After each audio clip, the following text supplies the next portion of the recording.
Legislature left in late May, we have taken over a large part of the building. Many people who come in the building now are kind of shocked with how much of the building is under construction now. This building is about 60% of it is a construction zone now. So all of the rotundas are in construction zone. All 5 floors of the house are in construction right now. We've taken over the treasurer's office, it's in construction, the governor's office is in construction, the Supreme Court, the lieutenant governor's office, where they're going to eventually be locating to, is under construction.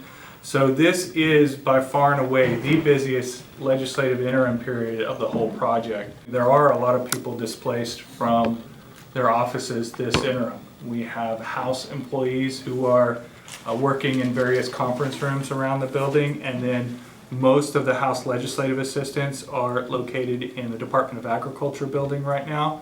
The treasurer's office has been moved to a former bank building at Britton and May in Oklahoma City, which is the first time the treasurer's office has been moved out of this building in 100 years.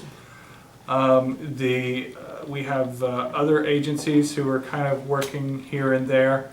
So governor's office is displaced downstairs on the first floor while we're working on their second floor offices. So everybody has really had to learn to be flexible here. Thankfully, most everybody understands the big picture and has been really easy to work with in terms of all the logistics we need to do to get them moved around. As of March, all 12 exterior elevations of the building have been completed. And so what that means is 477 original steel windows have been completely restored and made watertight. That means over 21 miles of mortar joints on the Capitol building have new mortar in them now. We've done over 4,000 stone repairs, cracked and damaged stone, in which we've either repaired a piece of the stone or we've, in some cases, put on entirely brand new blocks of stone. We've completed all of the guttering work, we've cleaned all of the stone all the way around the building.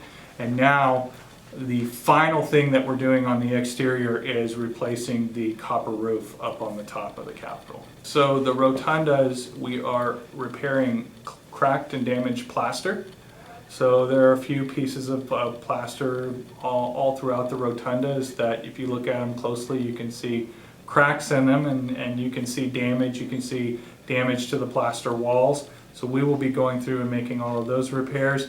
And then what's most exciting to me is we will be repainting the entirety of the building.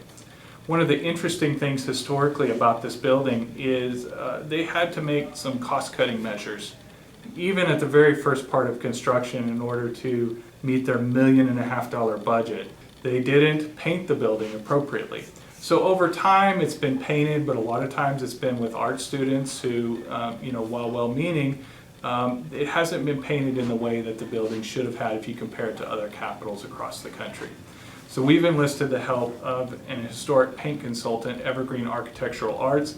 They've done the paint in over 30 state capitals and numerous important historic buildings across the world. They went back and researched the original color palette of what would they have used in 1917.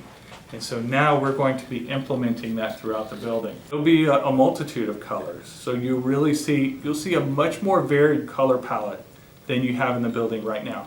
Right now you see a lot of pastel greens and pinks, and that's pretty prevalent throughout the whole building.